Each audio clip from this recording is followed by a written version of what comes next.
Kerajaan Trumon merupakan bagian dari salah satu kehunubalangan Kesultanan Aceh di daerah yang sekarang disebut Aceh Selatan.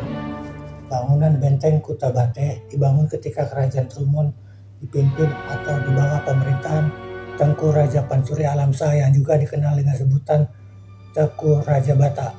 Dalam masa ini pula Trumon meraih kejayaannya hingga berhasil mencetak mata uang sendiri sebagai alat tukar yang sah. Tengku Raja Bata ini merupakan raja ketiga menggantikan ayahnya yang bernama Tengku Raja Bujang yang sebelumnya menerima tata dari kakeknya, ayah Raja Bujang, yaitu Tengku Jakfar, selaku pendiri Kerajaan Trumon dan Kerajaan Singkil. Selain berfungsi sebagai benteng pertahanan ketika diserang musuh atau penjajah, benteng ini juga digunakan sebagai kantor pusat pengendalian pemerintahan oleh raja. Di dalamnya juga terdapat istana raja dan sebuah gudang tempat menyimpan barang-barang penting milik kerajaan. Luas bangunannya sekitar 60 x 60 meter dengan tinggi sekira 4 meter.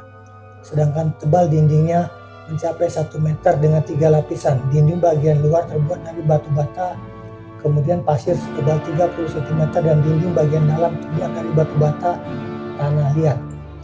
Bangunan tersebut selain berfungsi sebagai benteng pertahanan ketika diserang musuh atau penjajah, juga digunakan sebagai kantor pusat pengendalian pemerintahan oleh raja. Di dalamnya juga terdapat istana raja dan sebuah gudang tempat penyimpanan barang-barang penting milik kerajaan. Di sekeliling benteng terdapat balai sidang. Balai sidang ini biasanya digunakan untuk kegiatan rapat atau sidang-sidang adat kerajaan yang dipimpin langsung oleh raja. Selain itu juga terdapat rumah sula atau penjara.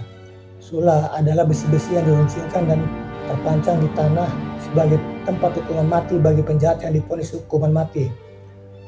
Kerajaan Trumon didirikan oleh seorang saudagar sekaligus pemuka agama atau labai bernama Labe Dapah, sebutan Belanda yang nama aslinya adalah Tengku Jakfar.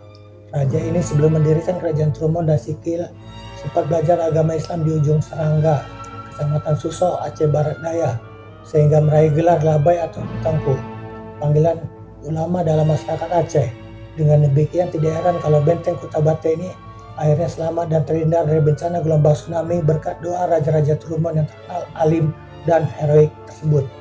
Pada tahun 2022, benteng Trumon Aceh Selatan masuk nominasi 10 besar pada ajang anugerah pesona Indonesia Api Award yang diselenggarakan oleh Kementerian Pariwisata dan Ekonomi Kreatif Republik Indonesia. Terima kasih.